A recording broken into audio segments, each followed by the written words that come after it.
இன்னைக்கு கோடிகளில் பிளேயர்ஸ்க்கு சம்பளம் கொடுத்துட்டு இருக்க பிசிசிஐ ஒரு காலத்தில் பிளேயர்ஸ்க்கு சம்பளம் கொடுக்கவே ரொம்பவே சிரமப்பட்டுட்டு இருந்தாங்க.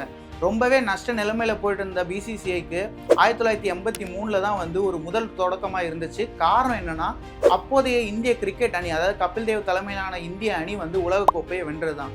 இப்படி ஜெயிச்சுட்டு வர ஒரு அணியை வச்சுக்கிட்டு இவங்க ஊக்கத்தொகை கூட கொடுக்க காசு இல்லாமல் இருந்திருக்காங்க. இதை என்ன பண்ணுறது அப்படின்னு அவங்க யோசிக்கும் போது இவங்களுக்கு உதவ முன் வந்தவங்க தான் கிரிக்கெட் வெறியரான லதா மங்கேஷ்கர். இவங்க என்னதான் பின்னணி பாடகராக இருந்தாலும் கிரிக்கெட்னா அவங்களுக்கு ரொம்பவே உயிராங்க.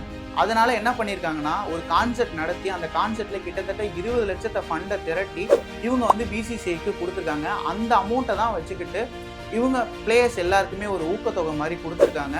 இவங்க பண்ண இந்த உதவிக்கு தான் பார்த்தீங்கன்னா லதா மங்கேஷ்கருக்கு லைஃப் டைம் விஐபி டிக்கெட், அதாவது எந்த ஒரு மைதானத்தில் மேட்ச் நடந்தாலும் இந்தியாவில் அவங்களுக்குன்னு ஒரு 2 லைஃப் டைம் விஐபி டிக்கெட் அப்படின்னு பிசிசிஐ அப்போவே முடிவு பண்ணியிருக்கு.